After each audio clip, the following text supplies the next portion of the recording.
were murdered while sleeping in their bed. One night later, an arson fire destroyed a family planning clinic. Investigators wondered whether some shards of glass, paint chips, and a chicken feather could link what appeared to be two separate crimes. On the morning of July 1st, 1999, Oscar Matson called his son Gary. No one answered the phone, but there was an unusual message on the answering machine. Hi everybody, this is Gary.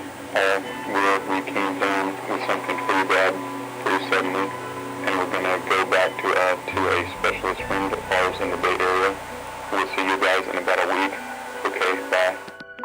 It clearly wasn't Gary's voice, and at that point, they became very concerned. Family members drove out to Gary's home.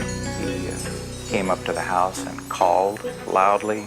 Nobody answered. He walked in and saw a foot sticking up on the bed, and I think at that brief point he realized what had happened. Gary and his partner, Winfield Mauder, had been shot to death in their loft bed with a .22 caliber pistol. It was just a tremendous shock when I don't know that I was ever in denial. I was in instant depression. The trail of empty cartridge cases and the location of the blood spatter told investigators where the shooter had stood. The shooter walked towards the loft. I think the people in the loft got up to see what was going on, and then they started being shot, and the shooter got closer to the loft and then basically finished him off. It was an overkill, basically, with each of them being shot multiple times like that. It was like somebody was trying to send a signal to us, or there was something that they wanted to say about how they killed these people. The killer then recorded a new message on the telephone answering machine saying the two men were away on a trip. The autopsy revealed Gary and Winfield were killed between midnight and 4 a.m. Winfield's car was missing from their home, along with Gary's credit card and driver's license. Gary's family didn't believe the murder was a random act. We felt very strongly early on that it was a hate crime, that they were murdered because they were gay, because they both were active in gay rights issues. So we just had a strong feeling. We just knew it was a hate crime. I did anyway. You know, everybody was looking over their shoulder, you know, wondering what was going on, if they would be next. I think the fact that someone goes into your home and shoots you to death in your bed disturbed everybody in this community. Gary Matson and Winfield Mauder had lived together for 16 years and owned a landscaping and nursery business. They had no known enemies. 6 days after the murders, police found Winfield's car on a deserted road about 100 miles away. Gary Matson's driver's license and credit card were not inside. Investigators asked the bank when the credit card was last used, and they got a surprise. The card had been used after Gary's murder to purchase some gun-related equipment. They had purchased almost $2,000 in reloading equipment, ammunition reloading equipment, and the person that had made the purchase had requested that it be sent to a P.O. box in Yuba City. That is really dumb. Criminals do dumb things, and you have to wonder whether they have some kind of subconscious urge to be caught. Investigators set up surveillance, hoping the killer would walk into their trap.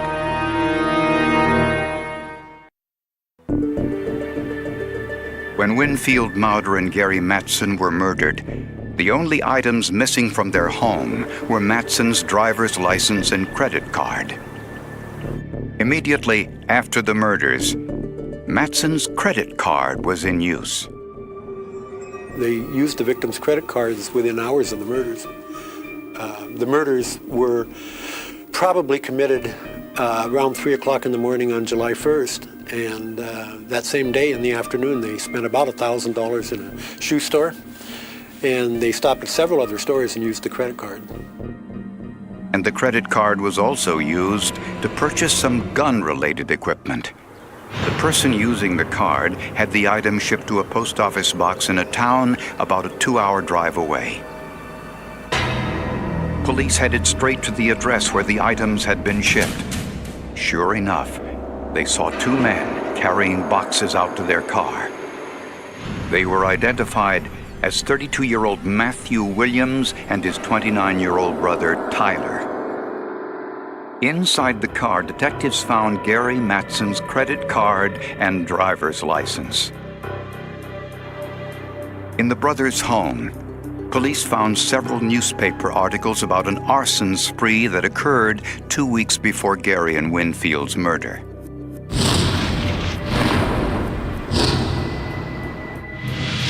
Three synagogues burned on the same night. All were arson. And at each one, hate literature littered the crime scenes. The flyers were found kind of randomly dispersed, thrown throughout the synagogue and also on the outside as well, in almost a random fashion. Police found similar literature in the boys' apartment. Thousands of pages of hate literature, anti-Semitic literature, racist literature, all kinds of white supremacist stuff. Gas chromatography identified the chemical makeup of the accelerant used in the arsons. In the boys' possession was a book on arson, which recommended the same chemical mixture. A second book described the best techniques for breaking and entering. It describes the best times to break in between the hours of 2 a.m. and 4 a.m., and all our arsons were within that time frame. And a third book recommended wearing coveralls to commit crime. Investigators found coveralls in the brothers' closet similar to the ones the book recommended. Investigators found nothing in the Williams home that tied them to the murders of Gary Matson and Winfield Mauder, but they found other forensic evidence. I looked at the suspect's car first, and probably the only thing that I recovered that was of significance was glass. The glass appeared to be safety glass, the type used in windows and doors. When it breaks, you actually have hundreds, if not thousands, of small particles of glass that will come back towards the person breaking the glass. And it'll become embedded in your clothing, even though you can't see it. In the trunk of the car were 2 black crowbars. One had green paint scrape marks. Could forensic scientists make any scientific connection between the murders, the arsons, and the Williams brothers?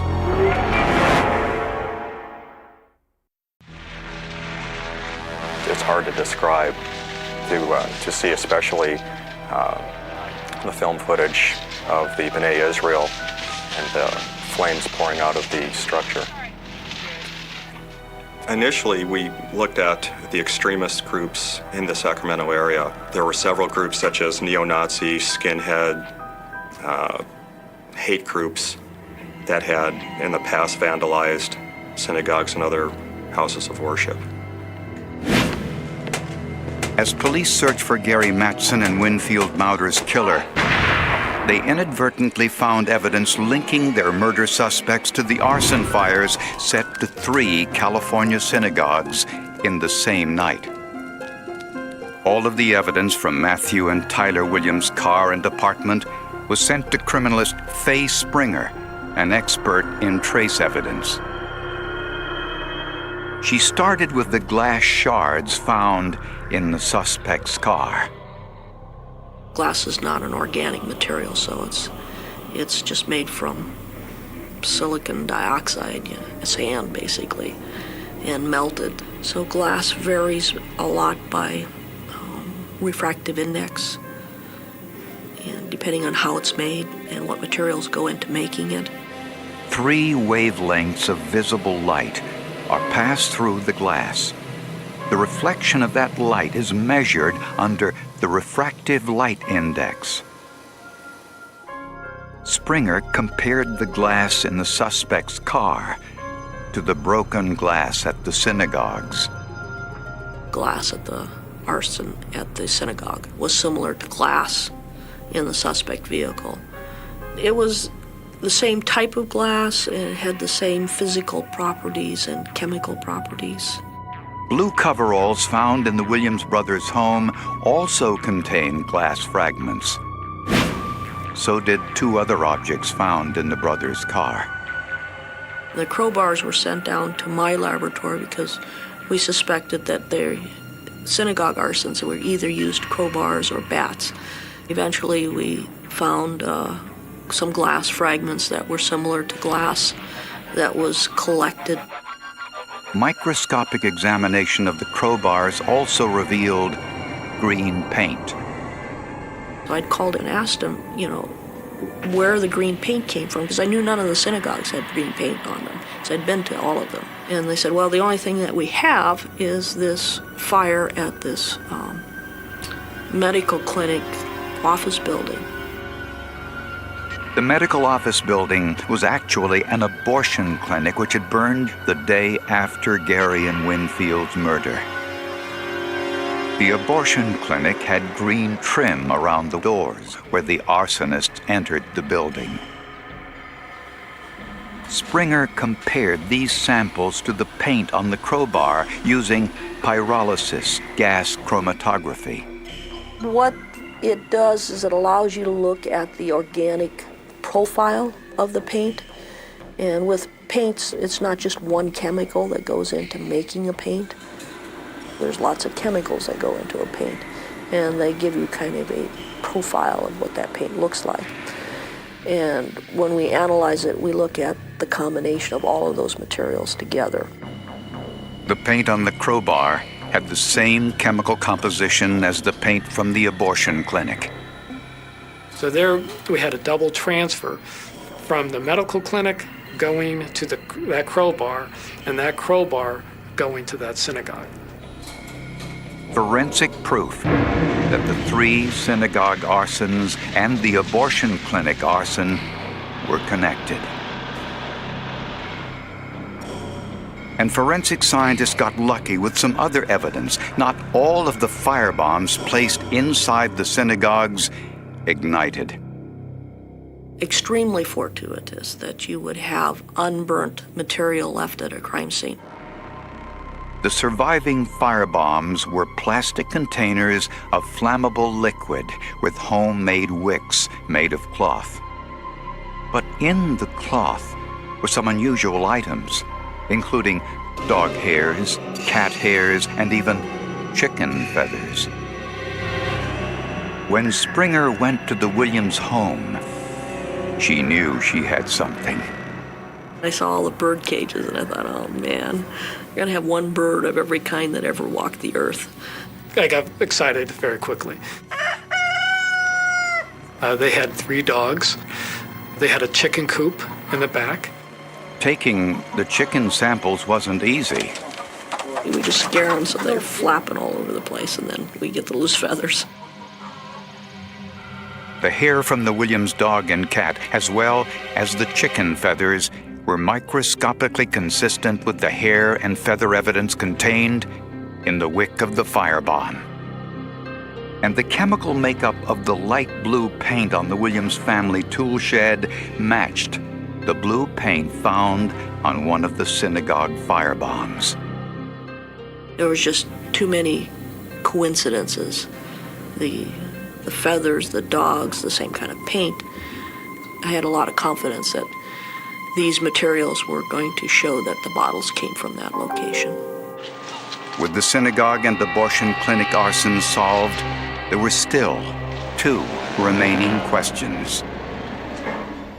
Did the Williams brothers kill Gary and Winfield, and was there forensic evidence to prove it?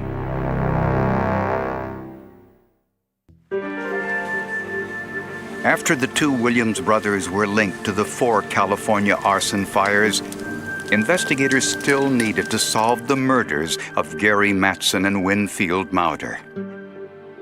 What we wanted to do was to see if forensically we could get evidence that would, at a later time, lead us and help us prove which individuals committed the crimes. Detectives searched a small cottage behind the Williams brothers' parents' home and found guns and a book on how to make a homemade silencer. A .22 caliber pistol in the brothers' possession had the same homemade silencer. This had some gray tape or duct tape on the end of it, and it had a small hole on the end of that. And you could actually visually see light through that hole. On the end of the tape was a tiny speck of blood, which was sent to the lab for DNA analysis. One of the victims was within a couple feet of the victim when it was fired, to put that small a droplet on the end of that piece of tape. Mark Fisher processed the Williams gun. The process was a Mark II .22 caliber pistol, which I developed 3 latent impressions and ultimately identified all 3 as being made by James Tyler Williams, the younger brother. But was this the gun used to kill Winfield and Gary? When the cartridge is discharged, the cartridge case itself expands and it picks up an impression of the chamber of the gun. Firearms experts test-fired the .22 caliber pistol and compared those spent cartridges with those found in Gary and Winfield's home. Based on this comparison, I was able to conclude that that Mark II pistol was in fact the one that had been used to fire the components at the scene. Finally, the DNA testing of the blood found on the end of that pistol confirmed the blood was Winfield Mauder's. The Williams brothers lived only a few miles from the home Gary and Winfield shared. Prosecutors believe the Williams brothers targeted the couple because they were gay. Matthew Williams knew Winfield Mauder because they had worked together briefly at the local farmers market. Investigators also discovered the brothers were heavily influenced by groups that expressed contempt for gays, Jews, minorities, and abortion rights. They are absolutely a part of that extremist Christian movement that strongly believes that homosexuals are evil and a scourge of the earth. On September 8, 2001, the Williams brothers pled guilty to arson. While awaiting trial, Matthew Williams committed suicide. It's just fine with me that he killed himself. It's fine with me, except for the fact that it would have been nice to have him stand up in court and let the world see what kind of a person he was. Although they did kill 2 individuals and cause millions of dollars worth of destruction, they failed to ignite this so-called revolution, this uprising against certain institutions. His younger brother Tyler pled guilty to arson and first-degree murder and was sentenced to life in prison. Every year, on the anniversary of Winfield and Gary's death, there's a celebration of life and diversity in Redding, California. Today, in memory of Gary and Winfield, I ask all of you to begin teaching respect for people's differences. This was a case where the forensic evidence identified a trail. Glass from the arsons gets trapped in the perpetrator's clothing, then transferred to his car seat. Paint from the abortion clinic and glass from the synagogue is transferred onto the 2 crowbars found in the suspect's trunk.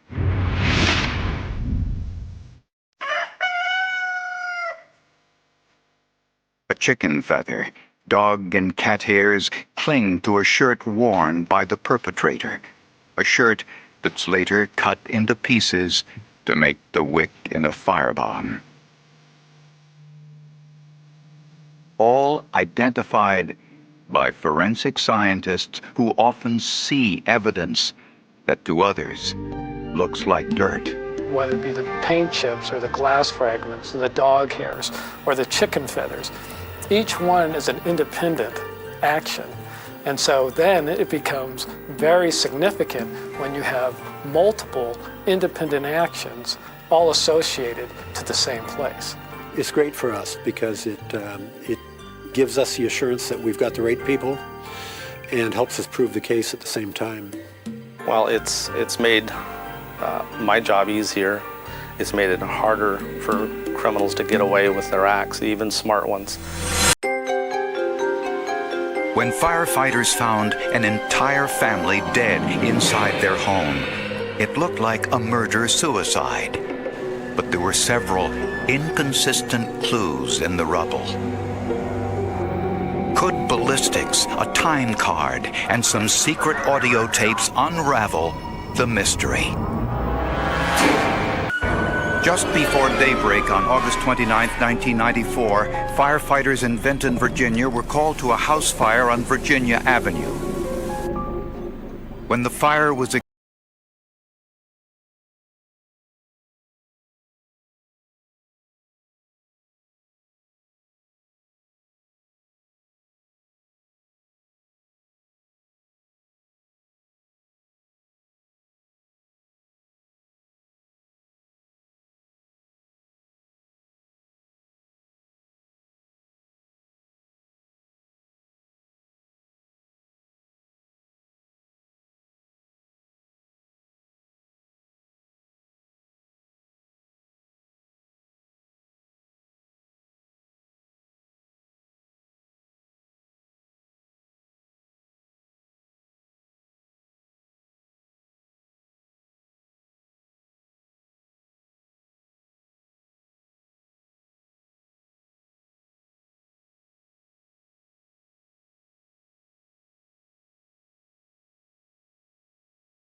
Blaine Hodges had recently had some difficult times. He had been fired from his job at the post office for allegedly stealing $4,600. Had been convicted of an embezzlement charge and was on the verge of going off to jail for a short period of time. So when he found that out, that would fit into the motivating factor that he maybe wanted to kill his family and take his own life. Blaine was about to begin serving a 6-month prison sentence for that crime. He had also been ordered to make restitution of $9,200, a sum he apparently did not have. Was it possible that the prospect of jail and the large financial payment caused Hodges to snap? At the autopsy, the medical examiner, Dr. William Masello, made a startling discovery. Blaine Hodges didn't have any soot in his lungs or breathing passages, which would have been present had he set the fire before killing himself. And Blaine's body revealed even more telling information. Mr. Hodges showed signs of what we call decay, which were more consistent with his having been dead for many, many hours or even days. When compared to the others. And I thought at first that he was just pulling my leg because I'd known him so long. Then when he said Barry, I said, I'm serious. There was no way Blaine Hodges could have killed his family if he was already dead. That would be apparent to anybody that has eyesight. That forensic determination from the autopsy enabled the police to know we don't have a murder-suicide. You know, the girls couldn't have shot themselves through the head twice. Teresa could not have strangled herself and set herself on fire. In order to buy time, police did not reveal any of these forensic details to the media or to family members. They had stated that there had been a fire and that they had died in the fire. And that was all. Basically, it was just that we didn't know very much at this point in time. Police hoped this minor deception would give them time to find the real killer.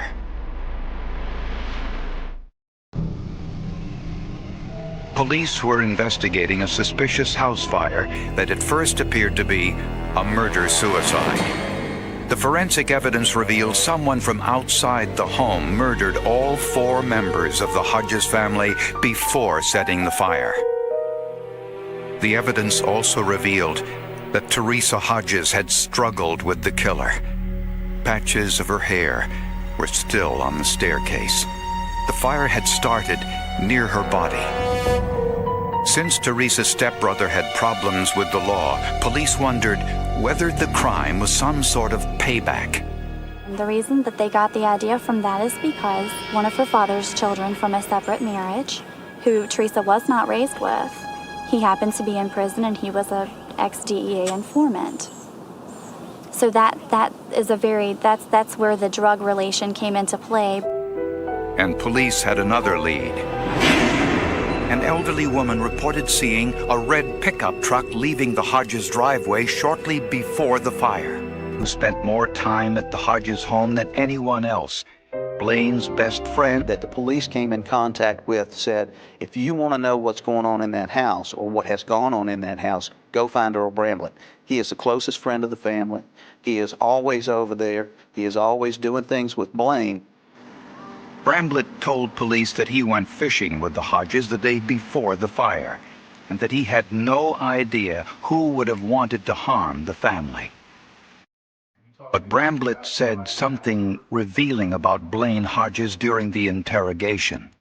Called him my SOB and said, "This our SOB had a beautiful family. He did them and did himself." Newspapers reported only that the family died in a house fire and said nothing about a murder-suicide. When he said that, suspicion turned. A background check revealed that Bramblett had previous brushes with the law. In 1977, he had been a suspect in the disappearance of 2 Roanoke girls whose bodies had never been found. He was also accused of molesting a young girl in 1984. With a warrant, police searched Bramblett's home, which was nothing more than a room in a nearby motel. Inside, they found numerous crime novels and textbooks. He had one book in his possession. It's about forensic science and the techniques used by forensic science to do different things. Police also found a detective magazine featuring an article about a murder committed with a pistol with no barrel. Coincidentally, the gun found next to Blaine Hodges' body had no barrel. Bramblett owned a pickup truck, but it was white, not red, like the one seen leaving the Hodges driveway. But in the back of Bramblett's truck were several .22 caliber cartridge shells. Police then visited Bramblett's employer to see if he was at work on the day of the murders. On Bramblett's time card for that day, one of the entries had been blacked out. And police found a pair of Bramblett's blue jeans soaking in a back room sink. Could forensic scientists tell whether any of these items were somehow related to the murders? And if Bramblett was involved, what was his motive?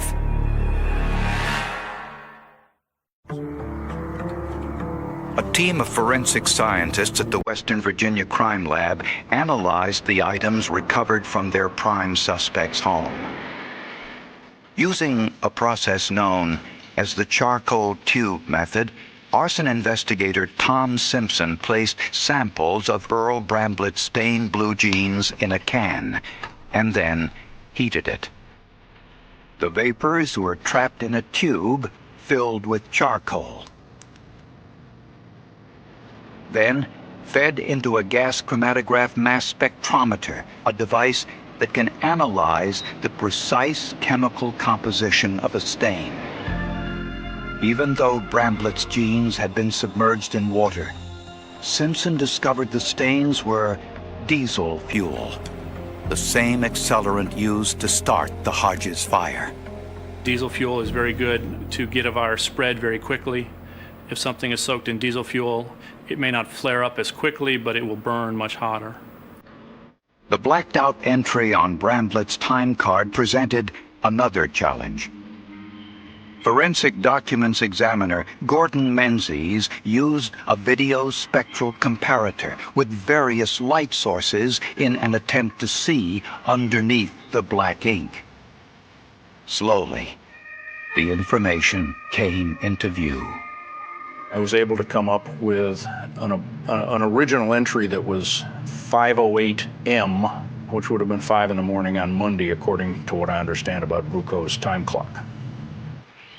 5:08 in the morning was only 20 minutes after neighbors reported the fire at the Hodges home. Coincidentally, Bramblett's workplace was only a 20-minute drive from the Hodges home. And there was no doubt about whose writing was on the time card. Yes, I concluded that the handwriting was also Earl Bramblett's. One of the first things you notice with Bramblett's handwriting is a very outsized lowercase k. It almost looks like a capital R. Forensic handwriting analysis also solved another mystery. In the dumpster behind Bramblett's workplace, police found a page torn from a desk blotter with some unusual drawings. Drawing of stick figures with arrows pointing to the head and little flames drawn around the body of somebody that looked like laying on a couch, and little stair steps drawn to look like you're going up the stairs inside of a building. Police believe the arrows represent gunshots. The circle around the neck represents the strangulation. Once again, this was information only the killer would know, since it hadn't been released to the public. The handwriting at the bottom of the page was consistent with Bramblett's known handwriting samples. Firearms expert Van Roberts compared the bullets from the murder victims to the gun found next to Blaine Hodges' body. Even though the gun had no barrel, it still had its firing pin. Under a comparison microscope, you can see the unique marks made on the shells from the gun's firing pin. The firing pin marks from the gun at the crime scene matched the spent casings found in Bramblett's truck and the casings found in the Hodges home. The FBI conducted an elemental analysis on the bullet fragments removed from the bodies. When the manufacturer makes bullets, even jacketed bullets, because they have lead in the middle, they'll make up a pot of hundreds of pounds of lead, molten lead, and add certain trace elements to it. This big pot that's used to make all these thousands and thousands of bullets is particular to itself because of the amount of trace elements they put in it. This analysis of the lead by the FBI proved that the bullets from the victims' bodies were made from the same batch of molten metal as the unused bullets found in the home of Earl Bramblett. But one thing troubled investigators. Why did the witness identify a red pickup truck leaving the Hodges driveway around the time of the fire? This is what a white pickup truck looks like under the sodium vapor lighting near the Hodges home. It makes the white truck look like a red truck. The forensic evidence tied Earl Bramblett to the murders, but it was Bramblett himself who unwittingly revealed the motive. In Bramblett's trash, police found a late notice for a storage locker rental near his home. Ironically, the name of the place was Winter's Mini Storage, spelled the same way as Winter Hodges' name. Inside were boxes and boxes of audio tapes.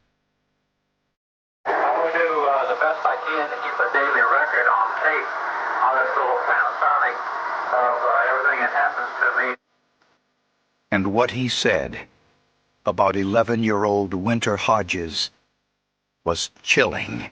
She wants to get me excited, and she knows how to do it. It was very damaging to Mr. Bramlett as far as what his motivation factors were with little Winter. The pedophilia implications that he had towards her. And I won't discuss that garbage here. After nearly 2 years of investigation, Roanoke County prosecutors finally had enough evidence to arrest Earl Bramlett for the murder of the Hodges family.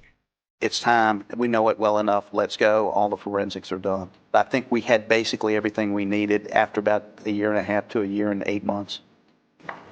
Earl Bramlett was ready too. I just want this to be fast. Let's get to a trial. That was one of the few times Bramlett ever spoke in court. But jurors heard his voice many times on the audio tapes. At one point, Bramlett said he feared Blaine Hodges was out to get him. Blaine is trying to buy his goddamn out of jail by using his daughter as some kind of sexual enticement toward me. His focus when you listen to those tapes was that the family was trying to use the oldest daughter as sexual bait to entrap him in a situation so he could be prosecuted for that, and that would somehow get Blaine Hodges out of trouble. Leach says Blaine Hodges never tried to reduce his prison term on the embezzlement conviction by trying to entrap Bramlett. Leach believes it was all a figment of Bramlett's imagination. Quite frankly, his paranoia fed that to the point that I think that's a factor in a huge factor in why he committed.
Commit suicide with a pistol with no barrel. Bramlett returned to the Hodges home later with diesel fuel. He poured the diesel fuel downstairs to start the house fire, but it didn't burn the house enough to prevent forensic analysis. Had Earl Bramlett been as good an arsonist as he was a killer, we would never have prosecuted him. Bramlett then drove to work, where he made a number of mistakes. He punched the time clock, either from force of habit or greed, so that he'd be paid for coming in early. It placed him in the vicinity of the Hodges home around the time the fire was reported. Bramlett tried to remove the diesel fuel stains from his blue jeans by soaking them in water, but forensic testing easily identified them. Bramlett unwittingly revealed his complicity by drawing the injuries on stick figures on a piece of paper at work, later matched to Bramblett by handwriting analysis. In addition to the forensic evidence, prosecutors also had Bramblett's audio tapes. I've listened to this tape. It's pretty impressive. I'm impressed by it. If you deal with the truth, then there is not a whole lot that you have to be afraid of. Anytime you can get words coming from a defendant's mouth and they are about the subject of the crime, and here they were about the Hodges family, it can be extremely important. I think that was very effective with the jury.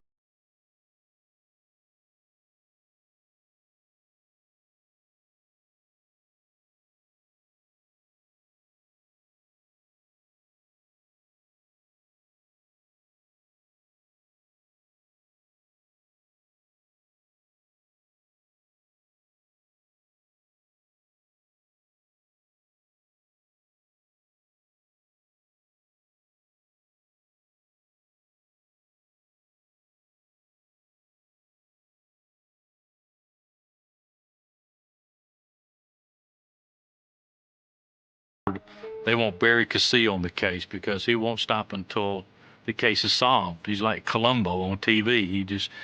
He's a hound dog, a bulldog. Had it not been for forensic science, we would not be here today talking about Earl Bramblett being convicted and executed for killing the Hodges family. It's just that simple. Forensics, forensics, everywhere you look. Every avenue you look in this case, forensics, forensics. But in this case, it is the forensic files. No doubt about it.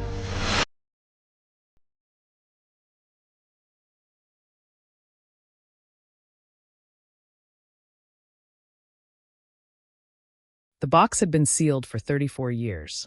No headlines. No television cameras.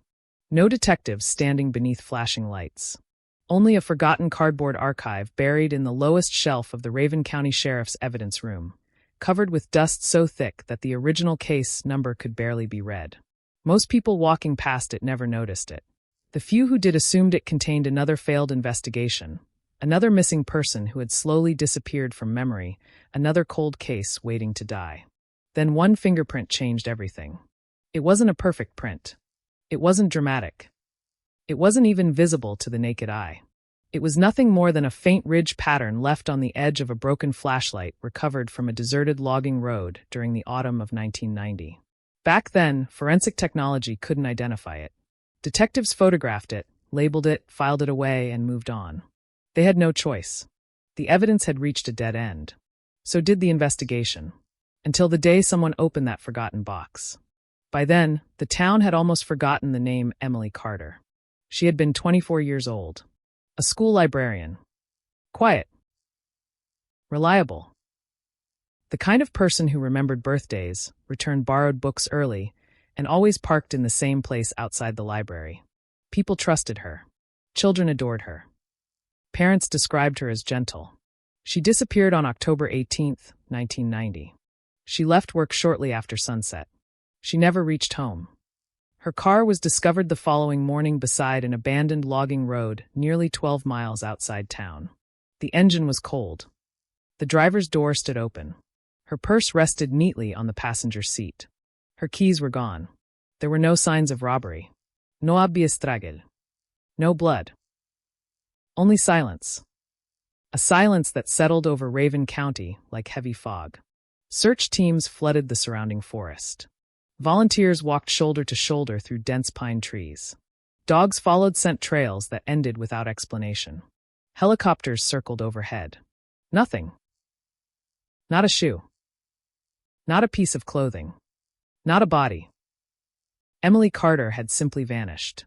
Rumors spread faster than facts. Some believed she had run away. Others whispered about an escaped drifter. Some insisted organized criminals had passed through the county. Every theory sounded convincing. None survived evidence. Weeks became months. Months became years. The investigation consumed hundreds of interviews. Thousands of photographs. Dozens of suspects. Every promising lead collapsed. Every witness contradicted another. Every answer created two more questions. Eventually, The words "every family fears" appeared across the top of the file. Cold case. Life continued. Children grew into adults. Businesses closed. Roads changed.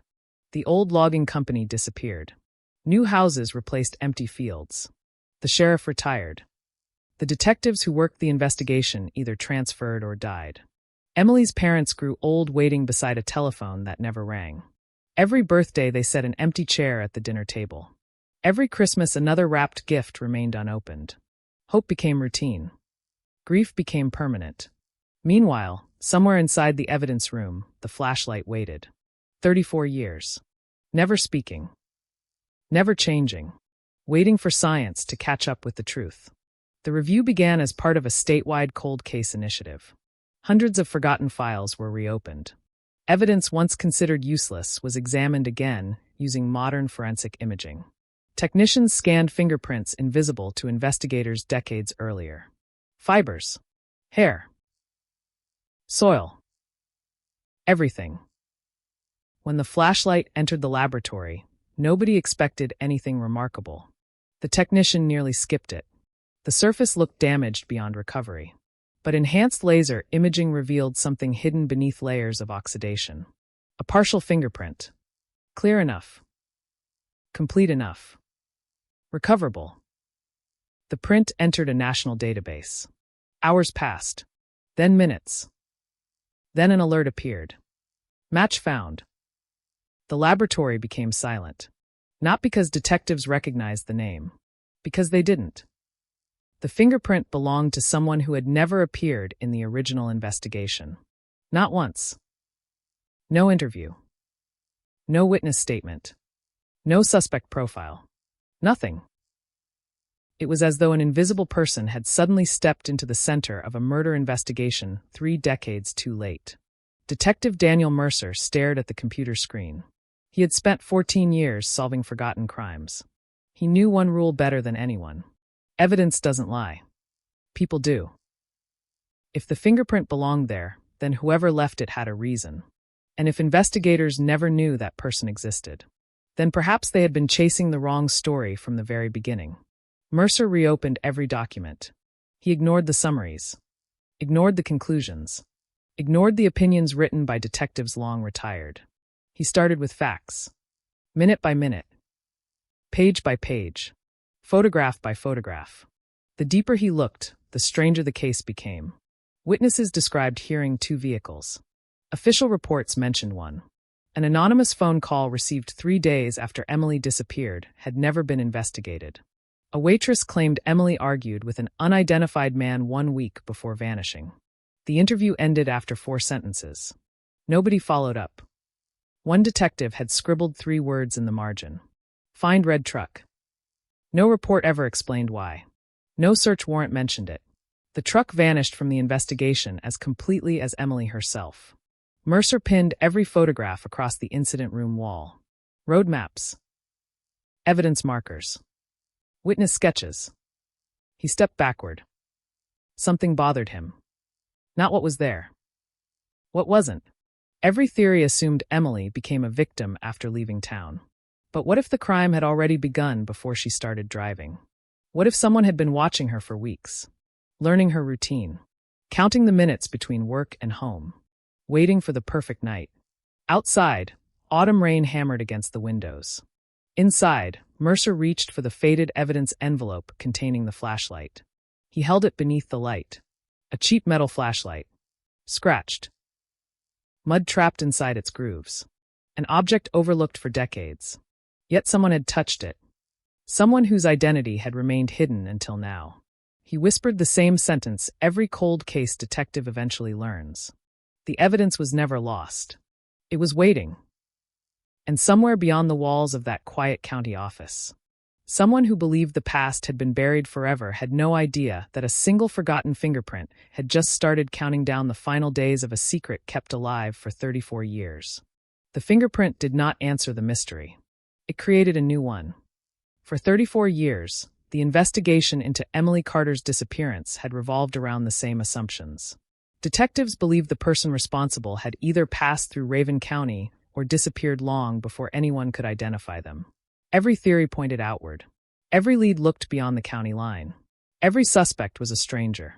Now, one partial fingerprint destroyed every one of those assumptions. The identification returned a name that had never appeared in the original case file. Nathan Haile, 49 years old. A construction supervisor living nearly 300 miles away. No criminal record. No known connection to Emily Carter. No relatives in Raven County. Nothing about his background explained why his fingerprint had been preserved on a flashlight recovered beside Emily's abandoned car.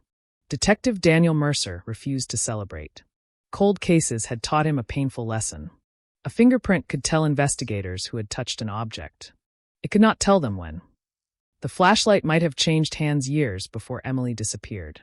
It might have been stolen, borrowed, sold, lost. The fingerprint was a door, not the destination. Mercer ordered a complete reconstruction of the evidence chain. Every officer who handled the flashlight, every technician, every storage transfer, every photograph. The answer came quickly. The flashlight had never left police custody after October 19, 1990. Nathan Hale's print had been placed there before investigators collected it. That changed everything. The evidence room became unusually quiet. Nobody wanted to say the obvious conclusion aloud.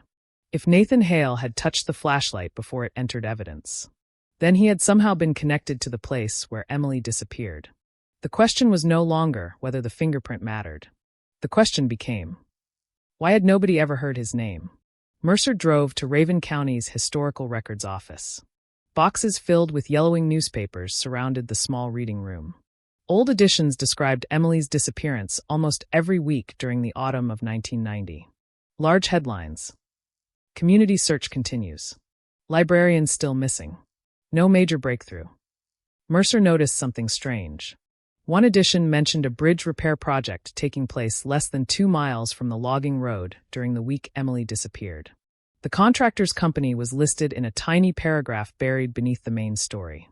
Mercer froze. Nathan Hale worked for that company, not as a supervisor, as a temporary equipment operator. His employment lasted only 6 weeks. After that, he vanished from county records.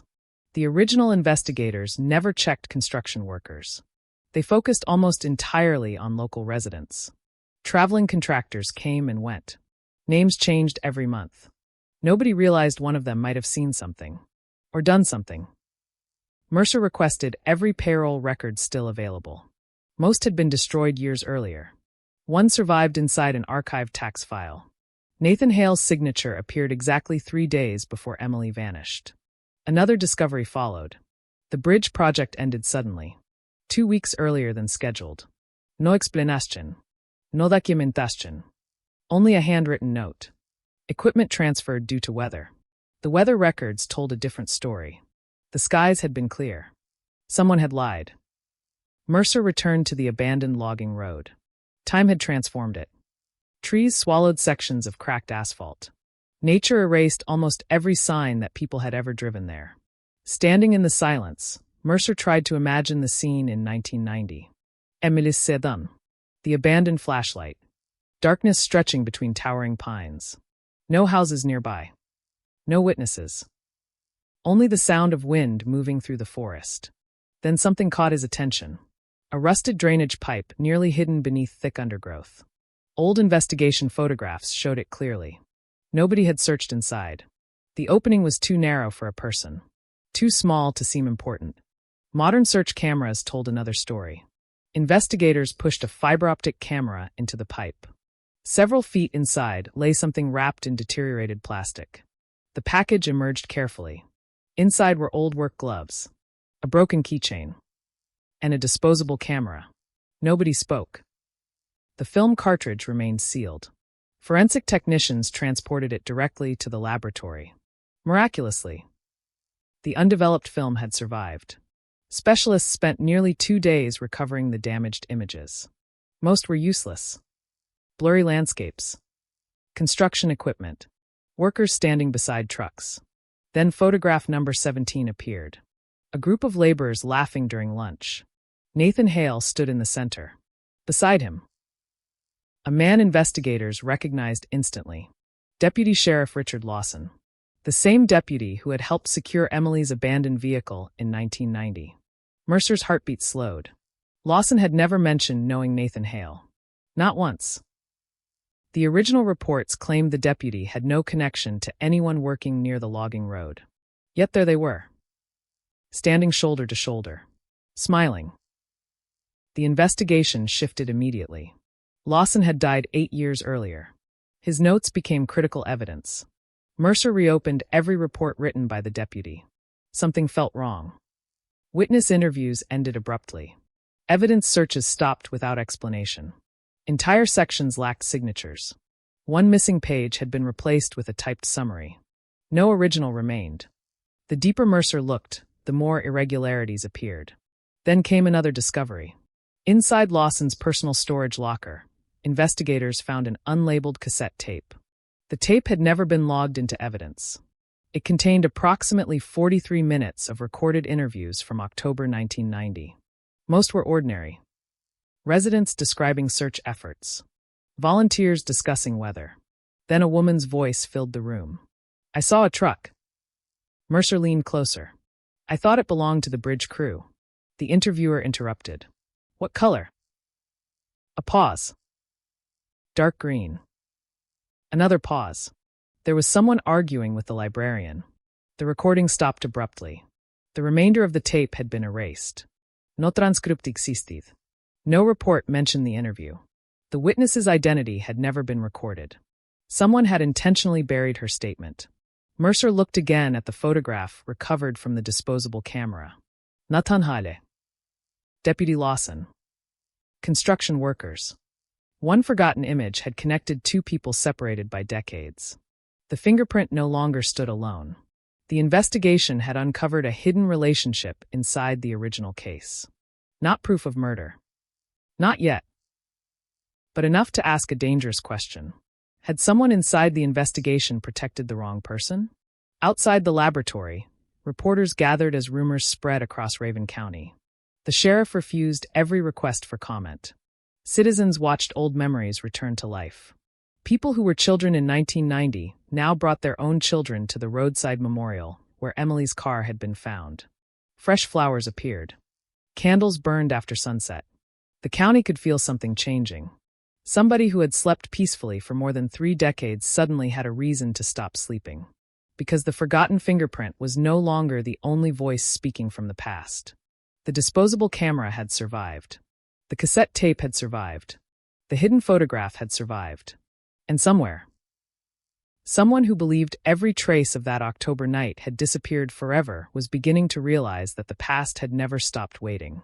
It had simply remained silent. Until now. The silence inside Raven County was different now. For 34 years, the disappearance of Emily Carter had been a wound hidden beneath everyday life. People learned how to live around it. They learned how to avoid certain conversations. They learned how to stop asking questions that had no answers. But the discovery of the fingerprint changed the atmosphere completely.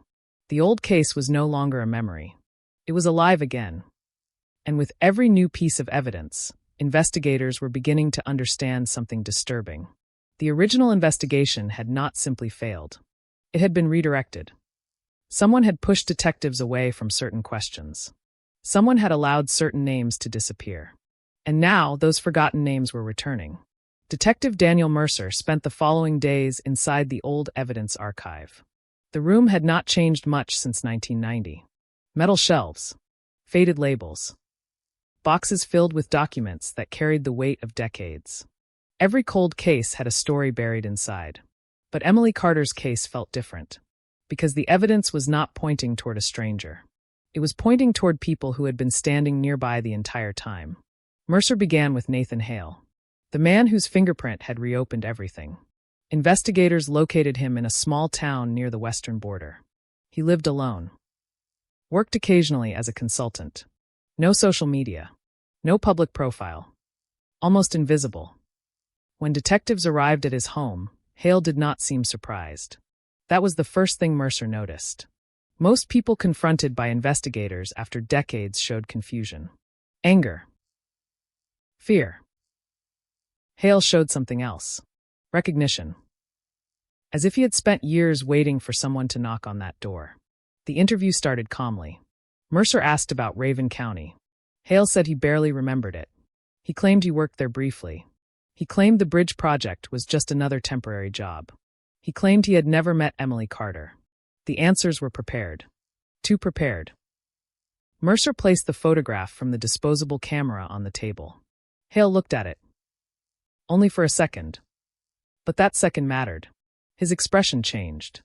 A small movement. A slight tightening around his eyes. A reaction that disappeared almost immediately. Mercer asked one question. Do you know Deputy Richard Lawson? Hale looked away. No. The answer came too quickly. The detective noticed. Because people usually search their memories before denying something completely. Hale did not search. He rejected. The interview continued for nearly 2 hours. Hale maintained his story. He said the fingerprint could have been left on the flashlight during a construction project.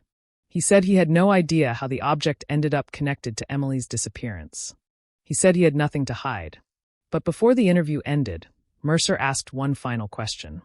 Why did you leave Raven County 2 days after Emily disappeared? For the first time, Hale stopped speaking. The silence lasted nearly 10 seconds. Then he gave an answer.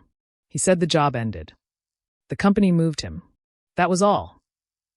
But investigators already knew something. The bridge project did not move him. The project ended because someone ordered equipment removed. Someone made that decision. And nobody had explained why. After the interview, Mercer reviewed Nathan Hale's background.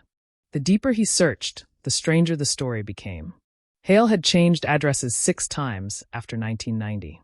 Different states. Different jobs. Different names listed as references. Not fake identities. Nothing illegal. Just a pattern. A person constantly moving. A person who never stayed anywhere long enough for people to ask too many questions. Then investigators discovered something else. In 1994, Hale had contacted the Raven County Sheriff's Office. A single phone call. No details. No official record. Only a short note written by a dispatcher. Caller asking if old missing person case remains open. Mercer stared at the note. Why would Nathan Hale call about Emily Carter for years after disappearing from the county? Why ask about a case he claimed he knew nothing about? The question became impossible to ignore. The investigation expanded.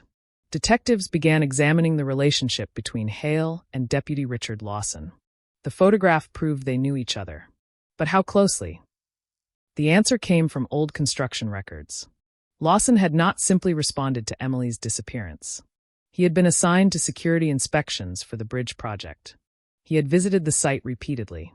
He knew every worker, every vehicle, every person moving through the area, including Nathan Hale.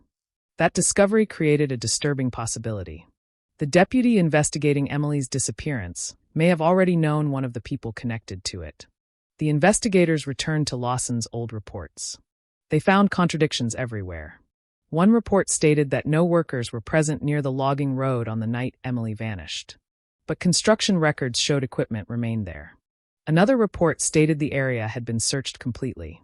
But the drainage pipe containing the hidden evidence had never been examined. A third report claimed no suspicious vehicles were observed. But the erased cassette tape mentioned a dark green truck. The inconsistencies were no longer mistakes. There were too many. Mercer began considering a theory that investigators in 1990 never explored. What if Emily did not disappear because someone was hiding from the police? What if someone was hiding from the truth? The cold case team reopened witness interviews. Many people who had remained silent for decades were contacted again. Some refused. Some claimed they remembered nothing. But one person agreed to speak. Her name was Linda Hayes. In 1990, Linda worked at a small gas station near the highway. She had been interviewed once. Her statement was only 3 paragraphs long. She told police she saw Emily's car pass by. Nothing unusual. No details. No follow-up. But when detectives returned 34 years later, Linda told a different story. She admitted she had lied. Not because she wanted to protect the person responsible. Because she was afraid. She explained that the night Emily disappeared, a man entered the gas station around 10:30 p.m. His clothes were dirty. His hands were scratched. He bought cigarettes and a bottle of water. Linda remembered him because he kept looking toward the road. She said he appeared nervous. Then she saw the truck outside. Dark green. Old model. Construction equipment marks along the side. The same vehicle mentioned on the erased cassette tape. Detectives asked why she never reported it. Her answer revealed how deeply fear had affected the investigation. Because after she spoke to police in 1990, someone contacted her. Someone told her to stop asking questions. Someone told her that people who looked too closely at Emily's disappearance could end up regretting it. Linda never reported that threat. She simply stayed quiet. For decades. But now, she was tired of carrying the memory. The detectives asked if she recognized the driver. She hesitated. Then she opened an old envelope. Inside was a photograph. A picture she had kept hidden since 1990. A picture taken accidentally through the gas station window. The image was blurry, but clear enough. A dark green truck. And standing beside it, Natanhale. The case changed again, because investigators now had something they never had before. A witness. A vehicle. A timeline. And a connection between the fingerprint and the night Emily disappeared. But the biggest question remained unanswered.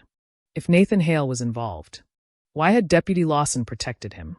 And what exactly happened between those two men on the night Emily Carter vanished? The detectives returned to the evidence room.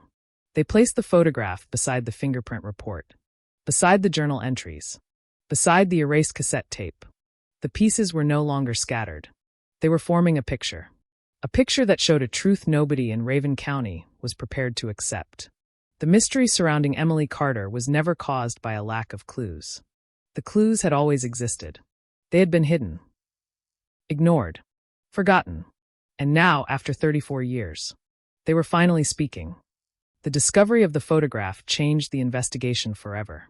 For decades, Raven County had believed Emily Carter disappeared into the darkness of an ordinary autumn night.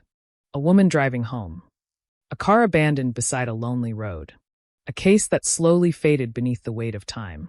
But now investigators were seeing a different picture. Emily had not vanished without a trace. The traces had always been there. Someone had simply made sure nobody followed them. Detective Daniel Mercer stood inside the cold case office, surrounded by evidence boards covered with photographs, old reports, and handwritten notes. The wall that once represented 34 years of failure was becoming something else. A map of deception. Every new discovery connected to another. The fingerprint. The flashlight. The dark green truck. Natanhale. Deputy Richard Lawson. The erased interview. The missing records. The question was no longer whether something had been overlooked. The question was how much had been deliberately hidden. The investigation team began rebuilding the night Emily disappeared minute by minute. October 18, 1990. 6:42 p.m. Emily finished closing the library. Several witnesses remembered seeing her leave. She carried a small bag. She locked the front door. She waved goodbye to a coworker. Nothing appeared unusual. 7:03 p.m. Emily stopped at a local market. A security camera captured her entering. She bought coffee, bread, and a magazine. A completely normal evening. The last confirmed moment of her life. 7:19 p.m. Emily's car was seen heading toward the highway. Then nothing. For 34 years, that gap had been the center of the mystery. Now investigators believed the missing time was where the truth lived. The first breakthrough came from traffic records. A retired transportation worker had preserved old highway maintenance notes. One entry caught investigators' attention. A temporary road closure near the logging area. The reason? A maintenance vehicle reported an obstruction. The date? October 18, 1990. The same night Emily disappeared. The original investigators never knew. The road closure had not been included in the case file. Mercer immediately requested additional records. The documents revealed something disturbing. The vehicle responsible for reporting the obstruction belonged to the same construction company where Nathan Hale worked. The investigation moved faster. Detectives interviewed former employees. Most remembered little. 34 years had passed. Names blurred. Faces disappeared from memory. But one former worker remembered. His name was Samuel Price. In 1990, he operated heavy equipment for the bridge project. When investigators showed him Nathan Hale's photograph, his reaction was immediate. "I thought nobody would ever ask about him again." That sentence changed everything. Price explained that Hale was not just another temporary worker. He was secretive, quiet, always watching. He rarely talked about his personal life. And during the week Emily disappeared, Hale suddenly became nervous. Price remembered one specific moment. The evening before Emily vanished, he saw Hale arguing with someone near the construction vehicles. The argument was intense. The other person was Deputy Lawson. At the time, Price assumed it was about work, equipment, schedules, money. But years later, he wondered if it was something else. Investigators asked why he never reported the argument. Price admitted something uncomfortable. Because Lawson told everyone it was nothing. And nobody questioned him. A sheriff's deputy was supposed to represent safety, authority, trust. People believed him. That belief may have allowed a secret to survive. The cold case team then examined Lawson's personal finances. At first, nothing appeared unusual. His salary, his expenses, his records. Everything looked normal. Then analysts found an unexplained deposit. A large payment made 3 weeks after Emily disappeared. The source? A private account connected to a construction subcontractor. A company linked to the bridge project. The money was not enough to prove a crime, but it was enough to raise a question. Why? Why would a sheriff's deputy receive money from a company connected to a missing person investigation? The answer was hidden inside another forgotten document. A financial report from the construction company. One payment listed under consultation services. The recipient name had been partially damaged, but forensic restoration recovered the missing letters. Lawson, the deputy who investigated Emily's disappearance, had received money from the same project where Nathan Hale worked. The investigation was no longer about one suspect. It was about a system of silence. Mercer requested permission to search Lawson's abandoned property. Although Lawson had died years earlier, his family agreed to cooperate. The search lasted 3 days. Investigators found ordinary belongings. Old photographs, tax documents, personal letters. Then, inside a locked metal box hidden beneath a floorboard, they found something unexpected. A second notebook, different from Emily's journal. This one belonged to Lawson. Most pages contained routine notes, work schedules, phone numbers, names. Until investigators reached the final pages. The handwriting changed. The sentences became shorter, more emotional. Almost like someone writing under pressure. One entry stood out.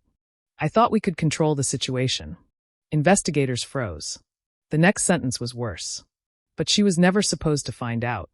The notebook did not explain who she was. But detectives already knew. Emily. The next pages were missing. Torn away. Just like the hidden journal pages connected to Emily's disappearance. Someone had removed the information. But someone had failed. Because fragments remained. Small pieces of writing pressed into the paper. Forensic specialists used modern imaging technology. Slowly, hidden impressions appeared. A name. A location. A date. Natanhale. The old logging road. October 18th, 1990. The same night Emily vanished. The investigation room went silent. Because after 34 years, they finally had something they had never possessed. A direct connection. Not a rumor. Not a theory. A link. But the discovery created a more terrifying question. If Lawson knew what happened, why did he keep investigating the case? Why did he pretend to search for answers? Why did he spend years acting like he was looking for someone he already knew? Mercer believed the answer was simple. Because sometimes the best place to hide a secret is inside the investigation searching for it. The team continued examining Lawson's notebook. They found one final entry. A sentence written only days before his death. A confession without details. A warning from the past. Someone else knows. The detectives stared at those words. Because if Lawson was telling the truth, then Nathan Hale was not the only person connected to Emily Carter's disappearance. There was another person. Someone who had remained hidden. Someone who had watched the investigation fail. Someone who had carried the truth for more than 3 decades.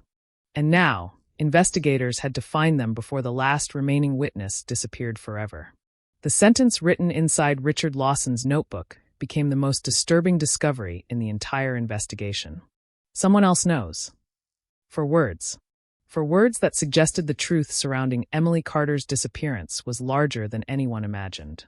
For 34 years, Raven County believed the mystery involved a missing woman, an abandoned vehicle, and an unknown person who vanished into the darkness. Now investigators understood something far more frightening. The secret had never belonged to one person. It had survived because multiple people carried pieces of it. Some lied. Some stayed silent. Some convinced themselves that doing nothing was easier than facing the truth. But every secret has a weakness. Eventually, someone talks. Eventually, someone remembers. Eventually, something forgotten rises back to the surface. And for Emily Carter, that moment had finally arrived. Detective Daniel Mercer refused to leave any possibility unexplored. He studied Lawson's notebook for hours. The handwriting. The pressure of the pen. The dates. The missing pages. He knew the answer was hidden somewhere between what Lawson wrote and what he chose not to write. The former deputy had spent decades appearing as the investigator searching for Emily. But now, evidence suggested he may have been connected to the very mystery he was trying to solve. Mercer began reviewing Lawson's entire career. Not just the Emily Carter case. Every investigation. Every complaint. Every unusual decision. A pattern began to appear. Lawson was respected publicly. A decorated officer. A man people trusted. But privately, there were signs of a different person. Several former colleagues remembered that Lawson hated losing control of an investigation. He wanted to manage information. He wanted to decide what mattered. And when someone challenged his decisions, he reacted aggressively. One retired officer described him with a single sentence. Richard always needed to be the person holding the key. That sentence stayed with Mercer. Because the Emily Carter investigation had always seemed strange. Not because detectives lacked evidence. Because certain evidence never moved forward. Someone controlled the direction. Someone decided which doors remained closed. The cold case team reopened every witness interview connected to the first week of the investigation. They discovered something unusual. Almost every important witness had been questioned by Lawson personally. Not assigned detectives. Not separate investigators. Lawson. He was everywhere. The first officer at the vehicle. The person coordinating searches. The person collecting statements. The person deciding which information entered the official report. The realization sent a chill through the team. Because if Lawson wanted something hidden, he had the perfect position to hide it. But investigators still needed proof.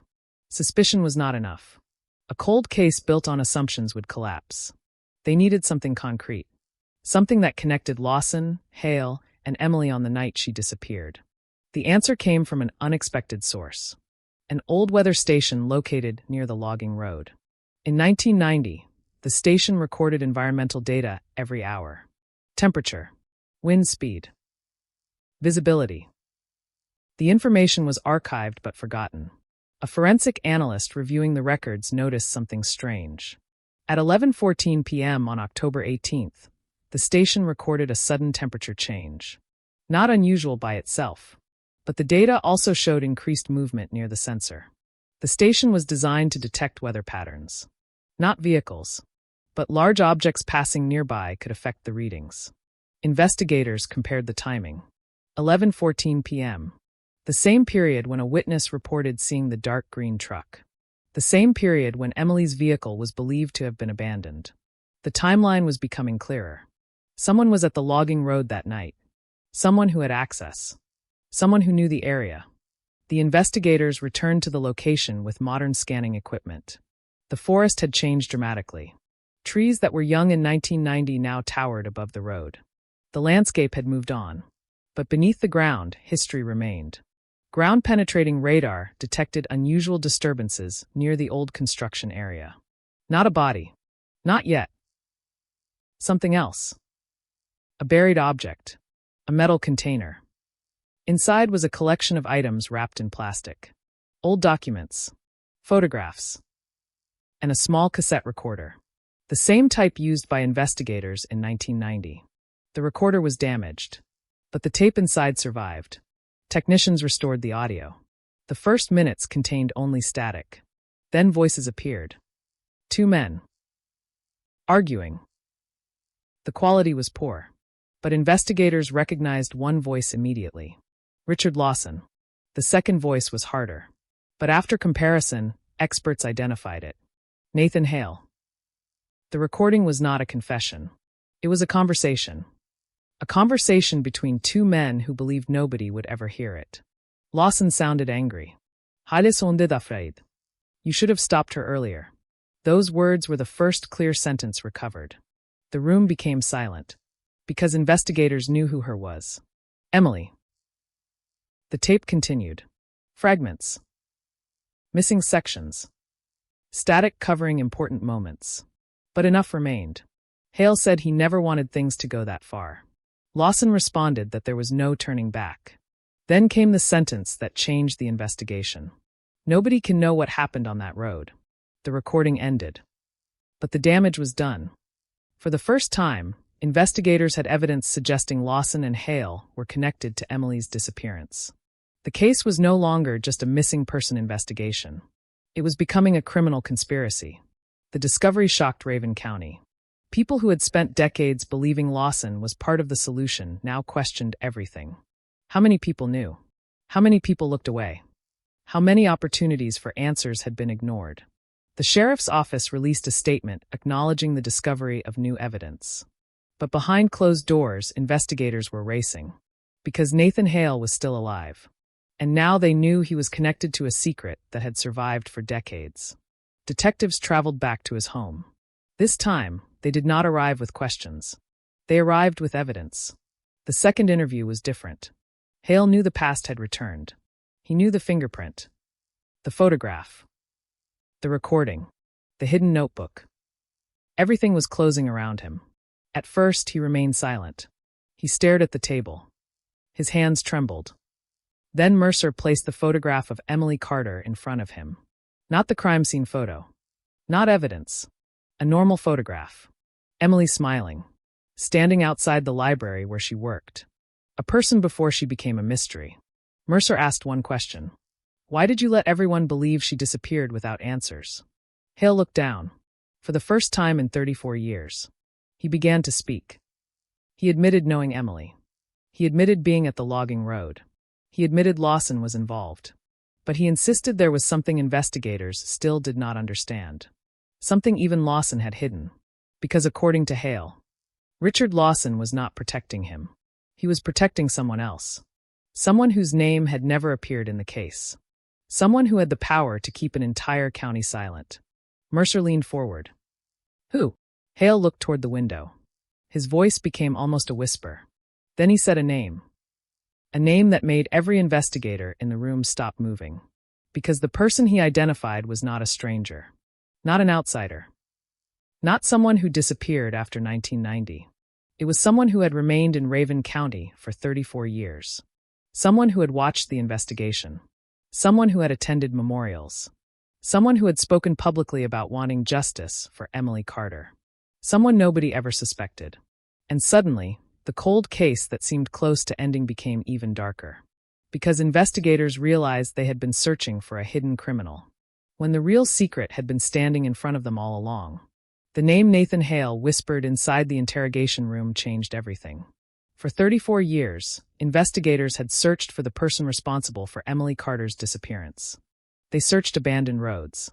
They searched forests. They searched through old records and forgotten evidence.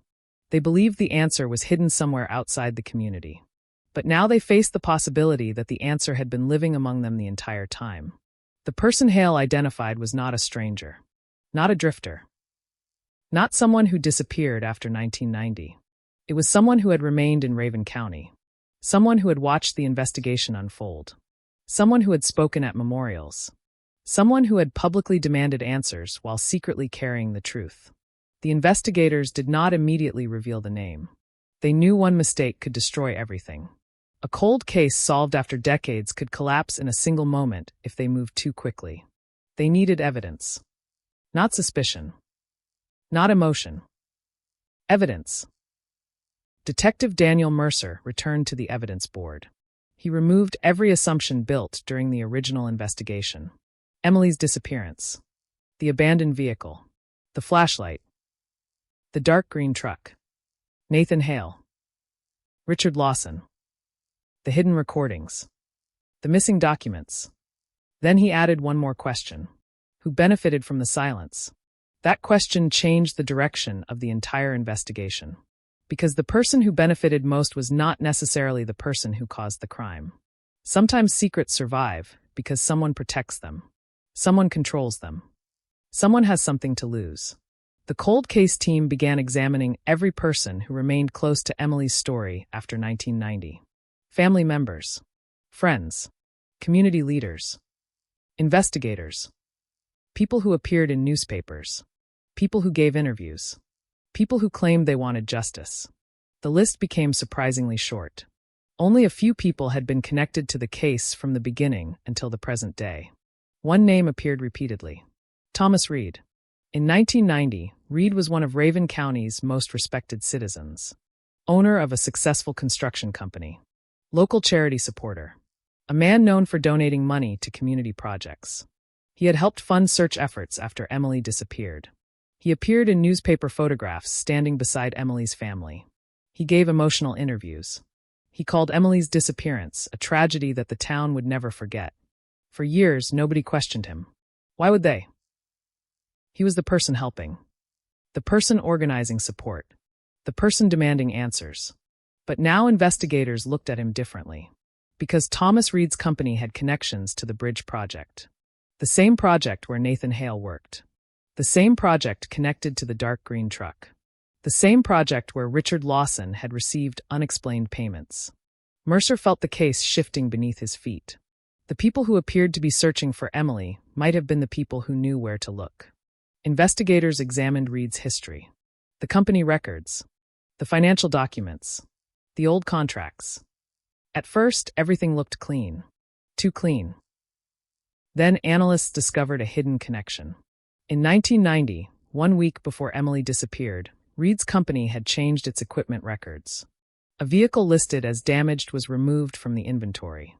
The vehicle? A dark green utility truck. The same type described by witnesses. The same type seen in Linda Hayes' photograph. The truck had supposedly been destroyed. But there was no destruction report. No insurance claim. No record of disposal. It simply disappeared. Like Emily, investigators searched for the vehicle. They found it registered under another company name. A company created only months before the disappearance. The owner? A person who had worked directly for Thomas Reed. The connection was undeniable, but investigators still needed to understand the relationship between Reed, Hale, and Lawson. They returned to Nathan Hale. This time, the interview lasted longer. Hale looked different. The confidence from the first meeting was gone. 34 years of carrying a secret had finally caught up with him. He admitted he knew Thomas Reed. He admitted Reed was involved. But he insisted he was never the person in control. According to Hale, Reed had influence over everyone. The workers. The police. The town. He knew how to make people disappear without anyone noticing, Hale said. Mercer asked what he meant. Hale remained silent. Then he described the night Emily vanished. For decades, investigators believed Emily encountered danger after leaving town. Hale revealed something different. He said Emily had discovered financial information connected to Reed's company. Information she believed was illegal. She had threatened to expose it. She thought she was protecting the community. She thought telling the truth would stop corruption. But she underestimated how far powerful people would go to protect themselves. According to Hale, Emily agreed to meet someone that night. She believed she was meeting someone who could explain what was happening. She believed she was meeting someone she could trust. But the meeting was a trap. He was there to silence her. Mercer asked why Hale did not stop it. Hale looked away. His answer was quiet. Because I was afraid. The detective pressed harder. You watched it happen? Hale closed his eyes.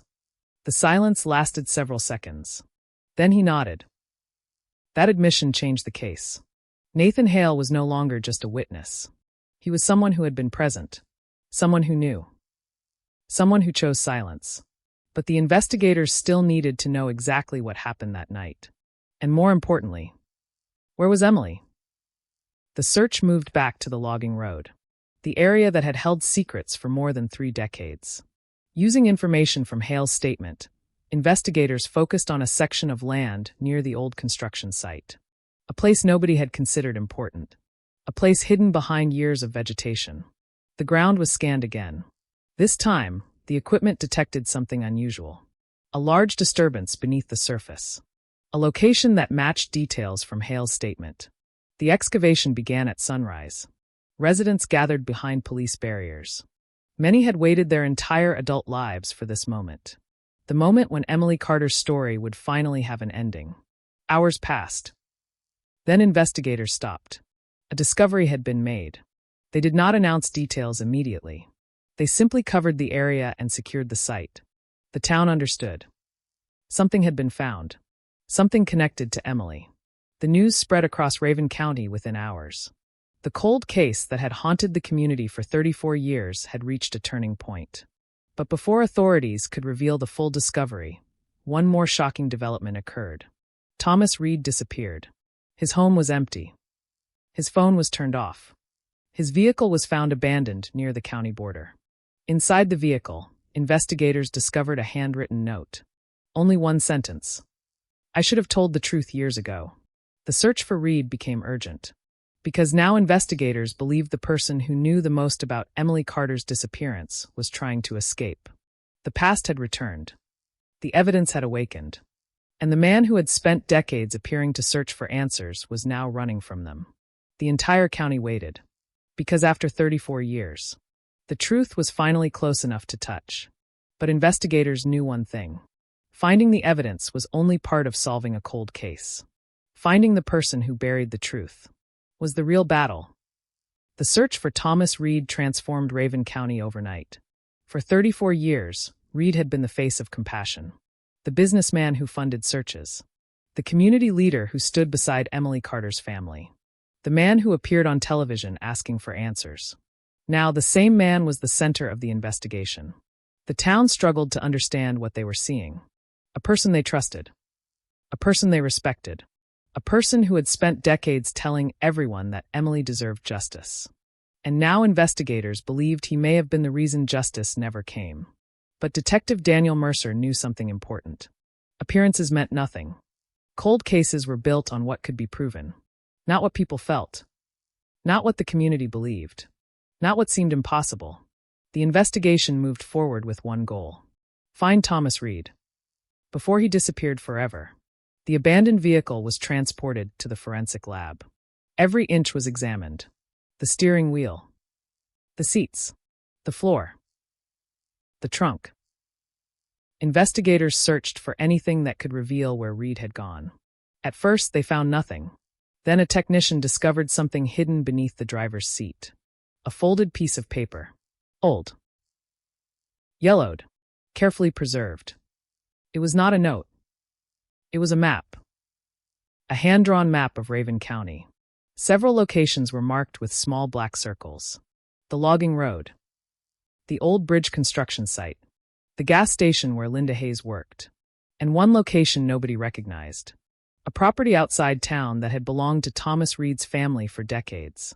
The investigators immediately focused on that location. Because hidden maps often reveal one thing.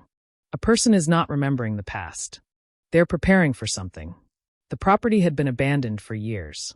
A large farmhouse surrounded by thick forest. The kind of place where secrets could disappear. The search warrant was approved within hours. When investigators arrived, they found the house exactly as expected. Empty. Dust covering every surface. Old furniture left behind. No sign of recent activity.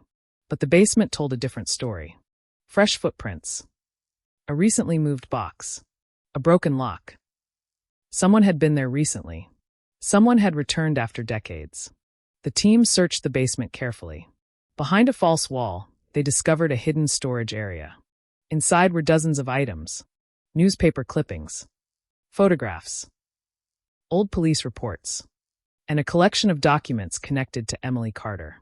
The room was not a hiding place. It was an archive. A private record of the investigation. Thomas Reed had been collecting information about the case for 34 years. The question was why. The detectives examined every document. Some were ordinary. Others were disturbing. Copies of witness statements. Private notes about investigators. Information that had never been released publicly. Reed had access to details that only law enforcement should have known. Mercer stared at the evidence, because it confirmed something investigators had suspected. Thomas Reed was not watching the investigation from outside. He was inside it. The discovery created another problem. If Reed had been monitoring the case for decades, he knew exactly how close investigators were getting. He knew about the fingerprint. He knew about Nathan Hale. He knew the past was returning. And that meant his disappearance was not random. It was planned. The search for Reed expanded across state lines. Authorities contacted former associates, business partners, friends, anyone who might know where he would go. Then investigators received a call. A motel clerk near the state border reported seeing Reed. The description matched. Same age. Same appearance. Same vehicle. But when officers arrived, Reed was gone. The room had been abandoned. Inside, investigators found another clue. A handwritten letter. Not addressed to anyone. Just pages of thoughts. Pages of fear. Pages written by someone who knew his world was collapsing. The letter revealed something unexpected. Thomas Reed was not only afraid of being caught. He was afraid of someone else. Someone he believed was still controlling the situation. Someone who had power even after 34 years. The letter mentioned a name investigators had not expected. Richard Lawson. The dead deputy. Reed wrote that Lawson had made promises. He wrote that Lawson had assured him everything would remain buried. But Reed believed Lawson had kept another secret. A secret even Reed did not fully understand. Mercer realized the investigation had entered a darker stage. Because if Reed was telling the truth, then the people involved in Emily's disappearance had been hiding from each other. They were not a team. They were people trapped by the same secret. Each one afraid that another would reveal everything. The detectives returned to Nathan Hale. They showed him the letter. His reaction was immediate. Fear. Not surprise. Fear. You knew about this, Mercer said. Hale remained silent. The detective placed the letter on the table. How long have you known Reed was afraid of Lawson? Hale looked exhausted. Then he finally admitted something. After Emily disappeared, Lawson threatened him. He told Hale that if he ever spoke, everyone involved would suffer. Hale believed him. Because Lawson was not just a deputy. He had connections. He had influence. He knew how to make problems disappear. For 34 years, Hale carried the guilt. But he also carried fear. The investigators asked the question that mattered most. What exactly happened to Emily Carter? Hale lowered his head. His answer changed the case again. He said Emily was never supposed to disappear. The original plan was only intimidation. A warning. A way to scare her into silence. But something went wrong. Something unexpected happened at the logging road. And after that moment, everyone involved made the same decision. Protect themselves. Not Emily. Mercer demanded details. Hale refused. Not because he wanted to protect Reed. Not because he wanted to protect Lawson. Because there was one final person involved. A person Hale said he was still afraid of. Someone who had never been investigated. Someone who had remained invisible. Someone who had helped maintain the lie for decades. The detective asked one question. Who? Hale stared at him. Then he gave the answer. The room went silent. Because the name he spoke belonged to someone investigators had trusted throughout the entire case. Someone who had provided information. Someone who had helped organize searches. Someone who had stood in front of cameras and demanded justice. Someone who had convinced everyone they were looking for the truth. But they were actually protecting the secret. The investigators immediately reviewed every interview connected to that person. And slowly, a terrifying pattern appeared. Small inconsistencies. Tiny contradictions. Moments that seemed meaningless. Until now. Every conversation. Every statement. Every public appearance. Had been carefully controlled. The final piece of the puzzle was no longer hidden in the forest. It was hidden in plain sight. The investigation team returned to the evidence room. They placed Emily's photograph in the center of the board. Around it, they placed every name, every connection, every secret. The case that started with a missing woman had become something much larger. A story about power, fear, and the lengths people would go to protect the truth from being discovered. Outside, Raven County waited, because everyone knew something was coming. After 34 years, the final secret was about to be exposed. And when it was, the person everyone trusted most would become the person nobody could believe. The final secret surrounding Emily Carter's disappearance was no longer buried beneath the forest. It was standing in the center of Raven County. For 34 years, one person had been treated as a symbol of hope. A person who never stopped searching. A person who gave interviews. A person who organized community efforts. A person who told everyone that Emily deserved justice. But investigators were now looking at that same person through a different lens. Not as a helper. Not as a witness. But as someone who may have controlled the entire story. The name was Sarah Whitmore. In 1990, Sarah was Emily's closest friend. The person who knew her routines, her fears, her plans. The last person many believed Emily trusted completely. When Emily disappeared, Sarah became one of the most visible voices in the search. She appeared at community meetings. She spoke to reporters. She comforted Emily's family. For decades, people remembered her as the friend who refused to give up. But after Nathan Hale's confession, investigators returned to Sarah's original statements. And for the first time, they noticed the details that did not fit. Not major contradictions. Not obvious lies. Small things. The kind of things that disappear inside a large investigation. Sarah claimed Emily never told anyone about her concerns. But Emily's journal suggested otherwise.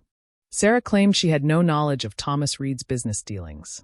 But records showed she had worked as an accountant for one of Reed's companies months before Emily vanished. Sarah claimed she never saw Nathan Hale before the investigation. But a photograph recovered from Reed's hidden archive showed them together at a company event. One image. One moment. One connection. That was all it took to change the entire direction. Detective Daniel Mercer understood something about cold cases. The truth is rarely hidden behind one giant secret. More often, it is buried beneath hundreds of small ones. Sarah Whitmore had spent 34 years appearing innocent. But innocence did not explain everything. The investigation team searched deeper into Sarah's history. They examined phone records, financial documents, personal correspondence, and then they found the connection that shocked everyone. 3 days before Emily disappeared, Sarah and Thomas Reed exchanged several phone calls. Not one. Not two. 7. The longest lasted nearly 40 minutes. At the time, Sarah told investigators she had no contact with Reed during that period. Now, that statement became impossible to ignore. The detectives brought Sarah in for questioning. The interview room was quiet. No cameras. No dramatic confrontation. Just questions. At first, Sarah remained calm. She repeated the same story she had told for decades. She loved Emily. She wanted answers. She had nothing to hide. Mercer listened. Then he placed the phone records on the table. The room changed instantly. Sarah looked down. She did not ask where they came from. She did not question their accuracy. She simply stared. That reaction told investigators everything. She knew. The detective asked why she lied. Sarah said she did not know what to say. Mercer asked again. Why did you hide your connection to Thomas Reed? Silence. Then Sarah said something unexpected. She claimed she was protecting Emily. The investigators exchanged looks. Because that was not an answer. That was a confession of something. The question became, protecting Emily from what? Sarah began telling a different story. A story she had never shared. She admitted Emily had discovered financial crimes connected to Reed's company. She admitted Emily planned to expose the information. She admitted she warned Reed that Emily knew. But she insisted she never wanted Emily harmed. She claimed she only wanted to stop a scandal. She believed Reed would handle the situation. She believed someone would convince Emily to stay silent. She said she never imagined the night would end the way it did. But investigators focused on one detail. Sarah knew enough to warn Reed. She knew enough to understand Emily was in danger. And she said nothing. For 34 years. The interview continued. Sarah finally revealed what happened on the night Emily disappeared. She said Emily called her shortly before leaving the library. Emily sounded nervous. She said someone wanted to meet. Someone who claimed they could explain the financial records. Sarah knew it was Reed. But she did not tell Emily. She did not warn her. She allowed her to go. That was the moment investigators realized something devastating.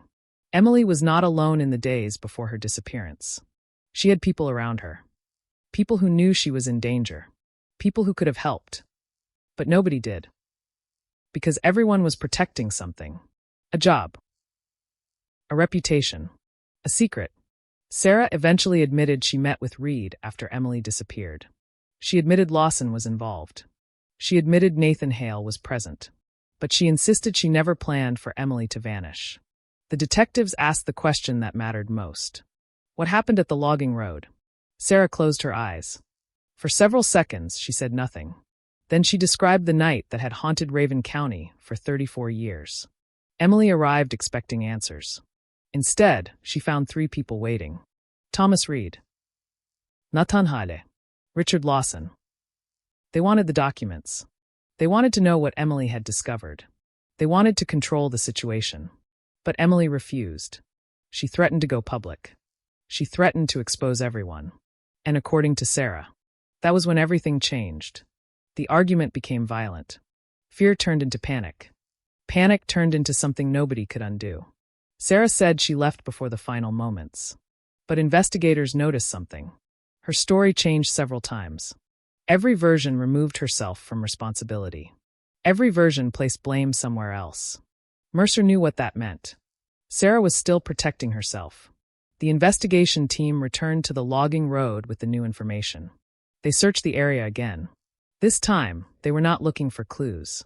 They were looking for confirmation. Near the old construction site, investigators discovered a hidden compartment beneath a collapsed section of concrete. Inside was something wrapped carefully. Emily's missing necklace.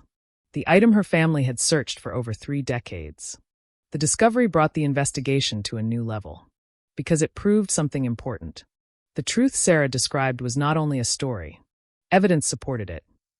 The cold case that had survived 34 years was finally breaking apart. But one question remained. Where was Thomas Reed? Because Sarah, Hale, and Lawson were connected. But Reed was the one who started the chain of events. The one who had the most to lose.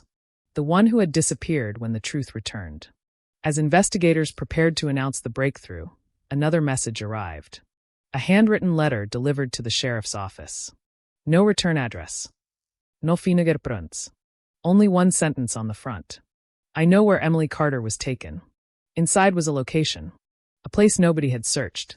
A place connected to Thomas Reed's family. And when detectives saw the address, they understood. The final chapter of Emily Carter's disappearance was not waiting in the past. It was waiting underground. And after 34 years of silence, the truth was finally ready to be uncovered. The address written on the mysterious letter changed everything. For 34 years, investigators had searched Raven County from the surface. They searched roads. They searched forests. They searched abandoned buildings. They searched every place where they believed Emily Carter might have disappeared. But the letter suggested they had been looking in the wrong direction. The truth was not hidden somewhere far away. It was hidden beneath a place everyone had walked past for decades. The old Whitmore property. A forgotten piece of land that once belonged to Sarah Whitmore's family. A place that appeared ordinary. A small farmhouse. An old storage building. A field surrounded by trees. Nothing about it suggested that a missing person's final secret could be buried there. But cold cases often survive because the most important places look the least important. Detective Daniel Mercer arrived before sunrise. The sky above Raven County was dark and heavy. The kind of morning when the past feels closer than the present. Investigators moved through the property carefully. Every step mattered. Every piece of soil mattered. Because after 34 years, they knew the truth was fragile. One mistake could destroy everything. The first search focused on the abandoned storage building. Inside were old tools, broken furniture, boxes filled with personal items. Nothing unusual.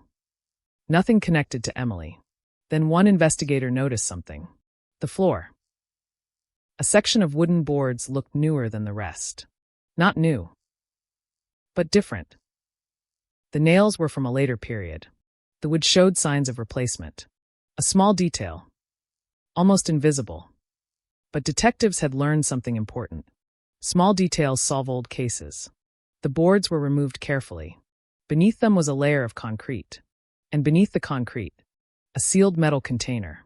The discovery immediately stopped the search. Everyone understood what they might be looking at. The container was transported to the laboratory. The entire county waited. News crews gathered outside the sheriff's office. Residents watched from their homes. After 34 years, everyone wanted the same answer. Was this finally the moment Emily Carter's family had been waiting for?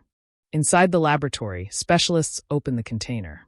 The first item recovered was a piece of fabric, then a damaged wallet, then personal belongings that investigators immediately recognized.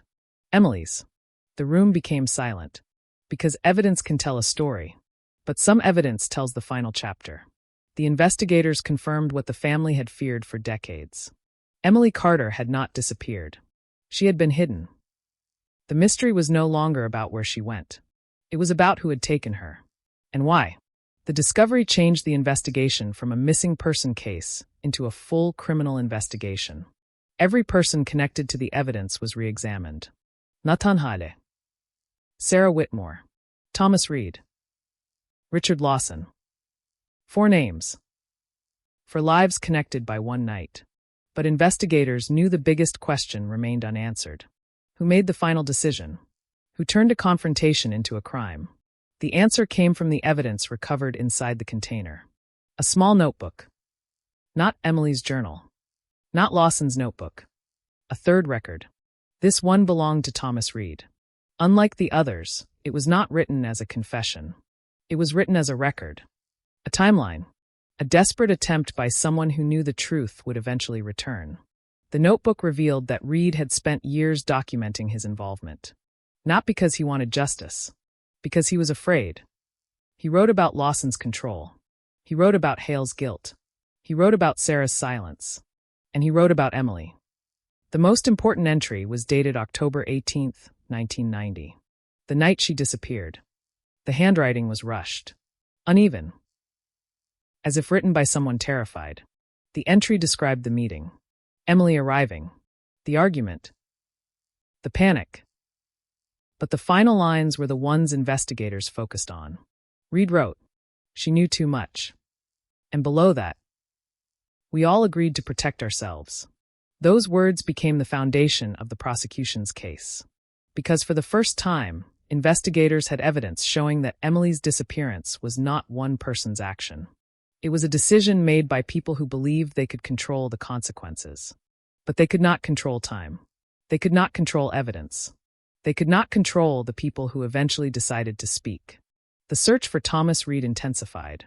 Authorities believed he was still alive. Still hiding. Still running from the truth. His disappearance after the investigation reopened became one of the biggest questions. Where had he gone? How much did he know? And was he planning to escape forever? Then came another unexpected development. A call from a small rural police department hundreds of miles away.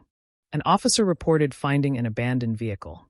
The registration matched Thomas Reed. Inside was a bag, a wallet, and another handwritten letter. This one was addressed to Emily's family. The letter was never sent, but it revealed something investigators had never expected. Remorse.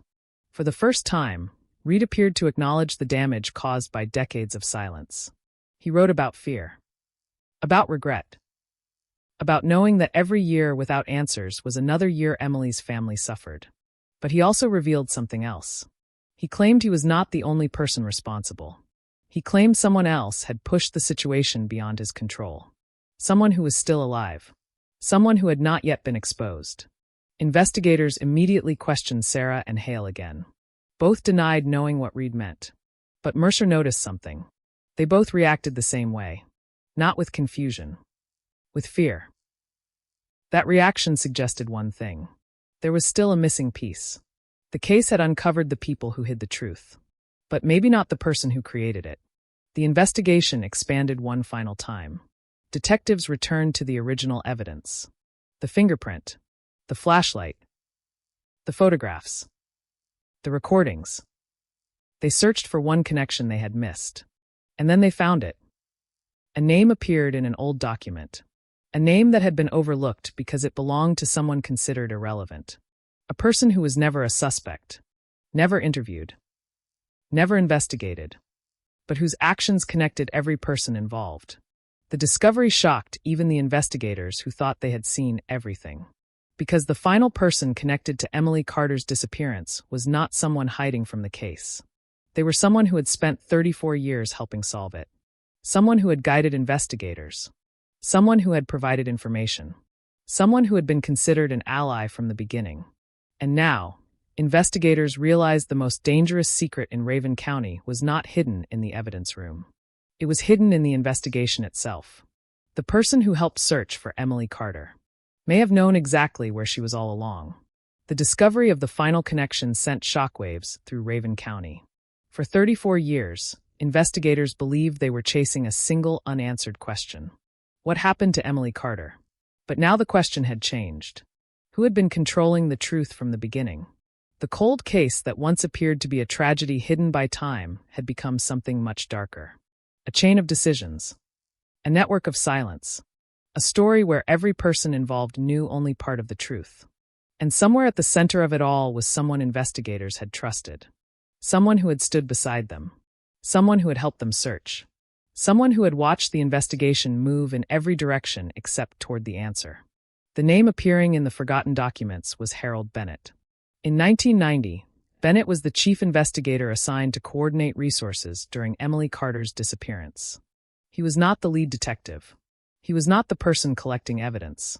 He was the person making decisions, approving searches, reviewing reports, directing where time and manpower were spent. For decades, Bennett had been remembered as the official who tried to solve the case. His statements appeared in old newspapers. His words were quoted in interviews. He told the community that every possible effort had been made. But the newly discovered records showed something different. Bennett had known about evidence that never reached the case file. He had received witness statements that disappeared. He had approved decisions that redirected investigators away from critical locations. And one document revealed the most disturbing detail. Bennett had personally signed the order removing the logging road from priority search areas.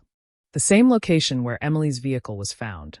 The same location connected to Nathan Hale. The same location connected to Richard Lawson. Detective Daniel Mercer read the document several times. The signature was unmistakable. The question was no longer whether Bennett was connected. The question was why. Why would a senior investigator suppress information? Why would he allow a case to collapse? Why would he protect people connected to Emily's disappearance? The answer began to emerge from financial records.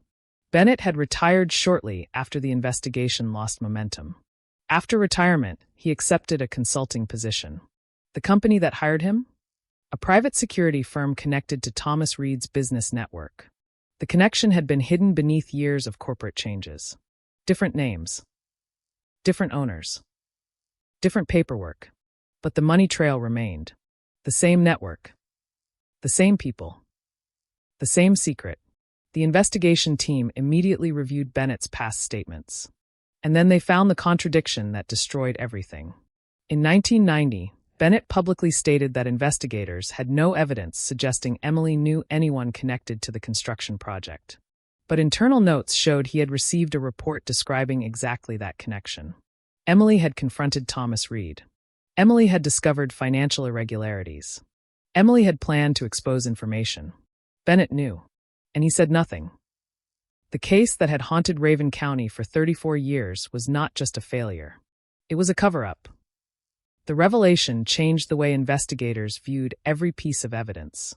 The missing pages, the erased recordings, the hidden photographs, the forgotten fingerprint.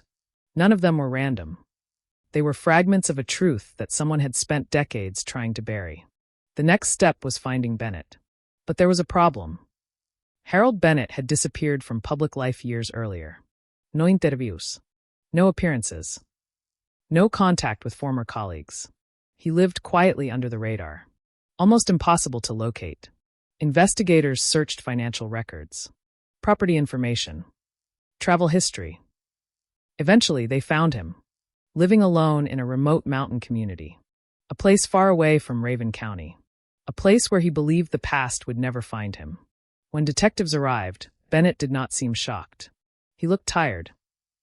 Not surprised. Tired. As if he had spent years waiting for this moment. Mercer sat across from him. The first question was simple. Why did you hide the evidence? Bennett looked down. For several minutes, he said nothing. Then he answered. I didn't hide it. Mercer placed the documents on the table. The reports. The signatures. The financial records. The missing evidence logs. Bennett looked at each piece. Then he said something investigators did not expect. You still don't understand. The detective leaned forward. Then explain. Bennett's expression changed. Not anger. Not guilt. Fear. He said Richard Lawson was not the most dangerous person involved. Thomas Reed was not the most powerful. Even he was not the person controlling everything. He claimed there was someone above all of them. Someone who had influence over businesses. Law enforcement. Local officials. Someone who could make problems disappear. Mercer asked who. Bennett refused. The detective pressed harder. But Bennett remained silent. Until Mercer mentioned Emily's family. That was when Bennett finally broke. He admitted that Emily had discovered something much larger than financial crimes. She had uncovered a network of corruption involving people who controlled important parts of Raven County. People who had built their reputations on trust. People who could not allow a young librarian to expose them. Bennett said the night Emily disappeared was never supposed to become a murder investigation. The plan was intimidation. Fear. Pressure. A warning. But when Emily refused to cooperate, everything collapsed. The people involved panicked. And after that, everyone protected themselves. Bennett admitted he helped cover up the aftermath. Not because he wanted Emily harmed. Because he was afraid. He feared what would happen if he turned against the people involved. He feared losing everything. His career. His reputation. His life. But Mercer focused on one thing. Who gave the order? Bennett looked toward the window. The room became silent. Then he finally spoke. A name. A person investigators had never considered. A person who had remained outside the investigation. A person whose influence reached every corner of the county. The revelation caused detectives to stop writing. Because the person Bennett named was someone whose reputation had survived decades. Someone who had never been questioned. Someone whose name appeared in old newspapers as a hero. The final secret was no longer about who was involved. It was about who was powerful enough to make everyone else disappear. As investigators prepared to confront this final figure, another discovery arrived. A sealed envelope recovered from Bennett's home. Inside was a photograph. A photograph taken on the night Emily vanished. The image showed the logging road. Emily's vehicle. Nathan Hale's truck. Richard Lawson. Thomas Reed. And standing beside them, the person Bennett had just named. For 34 years, the photograph had been hidden. Now it became the final piece. The proof that connected every secret. Every lie. Every person who had escaped justice. The cold case was no longer cold. The truth was no longer buried.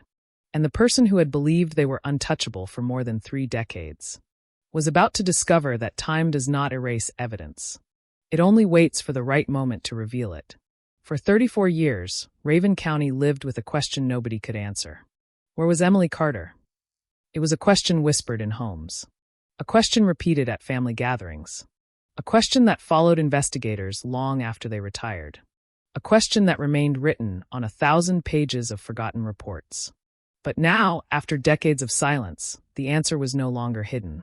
The final photograph had changed everything. A single image. A frozen moment from October 18, 1990. The night Emily disappeared. The photograph showed what investigators had spent 34 years trying to understand. The logging road. The dark green truck. Nathan Hale, Richard Lawson, Thomas Reed. And standing beside them, the person nobody expected. The person who had spent decades protecting the secret. The person who had built a reputation on trust while carrying the truth. William Cross, the most respected figure in Raven County. A former county commissioner. A businessman. A man known for supporting local schools, charities, and community programs. A man whose name had appeared in newspapers after Emily vanished. Not as a suspect. As a supporter. He had stood beside Emily's family. He had spoken about finding answers. He had called the disappearance a tragedy that the community must never forget. But the photograph revealed something impossible to ignore. He was there. At the logging road. On the night Emily vanished. Detective Daniel Mercer stared at the image for several minutes. He understood the significance immediately. Cold cases rarely end with one piece of evidence. They end when every piece finally points in the same direction. The fingerprint. The recordings. The hidden documents. The financial records. The witness statements. The photograph. Everything connected. William Cross had not been searching for the truth. He had been managing the truth. The investigation team moved quickly. They examined Cross's history. Every company. Every political connection. Every relationship. The deeper they searched, the clearer the pattern became. Cross had influence over everyone involved. Thomas Reed depended on his approval. Richard Lawson respected his authority. Harold Bennett protected his interests. Nathan Hale feared his power. Cross was not just another person connected to the case. He was the person who made the silence possible. But investigators still needed one final piece. A direct connection between Cross and Emily. The answer came from Emily herself. Inside the recovered evidence from the Whitmore property, forensic specialists discovered another hidden item. A letter. Never sent. Never delivered. Written by Emily on the afternoon before she disappeared. The letter was addressed to a friend. Emily wrote that she had discovered something disturbing. She wrote that people she trusted were involved. She wrote that she believed someone powerful was trying to stop her. One sentence stood out. I don't think they are afraid of what I know. I think they are afraid that I know who they are. The words changed everything. Emily had not discovered a random crime. She had discovered the people behind it. The investigators reconstructed the final hours of her life. Emily left the library. She drove toward the meeting location. She believed she was meeting someone who could explain the truth. Instead, she walked into a confrontation. Cross was there. Reed was there. Lawson was there. Hale was there. For people. For different reasons to remain silent. But only one person had the influence to control what happened afterward. William Cross. When detectives finally located him, he did not run. Unlike Thomas Reed, he did not disappear. Unlike Nathan Hale, he did not show fear. He simply waited. Because for 34 years, he believed the past belonged to him. The interrogation was quiet. Mercer placed the photograph on the table. Cross looked at it. No reaction. Then the detective placed the fingerprint report beside it. The recording. The notebook. The financial documents. One by one. The evidence of a lifetime built around a lie. Cross listened. He remained calm. Until Mercer mentioned Emily's family. Then something changed. A small crack appeared. Because despite everything, he remembered her. He remembered the person whose life had been destroyed by his choices. Cross eventually admitted he knew Emily. He admitted he met her that night. He admitted he knew about the documents she discovered. But he denied ordering her disappearance. He claimed everything happened because people panicked. He claimed nobody intended for Emily to die. The detectives did not accept the explanation. Because the truth was not only about intention. It was about decisions. The decision to threaten. The decision to hide. The decision to protect reputations instead of a human life. After hours of questioning, Cross finally revealed what happened after the confrontation. Emily refused to give up the evidence. She refused to be intimidated. She told them she would expose everything. She told them the truth would come out. Those words terrified them. According to Cross, the group argued. Everyone blamed everyone else. Everyone wanted control. And when the night ended, Emily was gone. The people responsible spent the next decades protecting themselves. But they never escaped the consequences. Because every lie left a trace. Every secret left evidence. Every person who stayed silent carried a piece of the truth. The arrests happened within weeks. Nathan Hale cooperated with investigators and faced charges connected to his involvement. Sarah Whitmore was charged for withholding critical information and participating in the cover-up. Former officials connected to the investigation faced prosecution for evidence manipulation. Thomas Reed was eventually located and arrested after months of searching. And William Cross, the man who believed his influence could defeat time, finally faced the consequences of the secret he protected for decades. But for Emily Carter's family, justice was not simple. No arrest could return 34 lost years. No courtroom could erase the pain of unanswered questions. No verdict could bring back the moments they missed. But there was finally something they had not possessed since 1990. The truth. The town held a memorial where Emily's car had been found. People gathered beneath the same trees that had hidden the evidence for decades. The road was quiet. The forest was still. But this time the silence felt different. Not empty. Not hopeless. Finished. The case that had haunted Raven County for more than 3 decades had finally reached its conclusion. The forgotten fingerprint had spoken. The hidden documents had spoken. The witnesses who lived with fear had finally spoken. And the truth that everyone thought was buried forever had returned. Because cold cases are not always forgotten. Sometimes they are simply waiting. Waiting for technology to catch up. Waiting for someone brave enough to speak. Waiting for one final piece of evidence to unlock everything. For Emily Carter, that piece was a fingerprint left behind on a forgotten flashlight. A tiny mark. A detail almost ignored. A piece of evidence that survived 34 years of silence. And in the end, that small fingerprint proved something investigators had always believed. The truth does not disappear. It waits. And eventually, it finds its way home.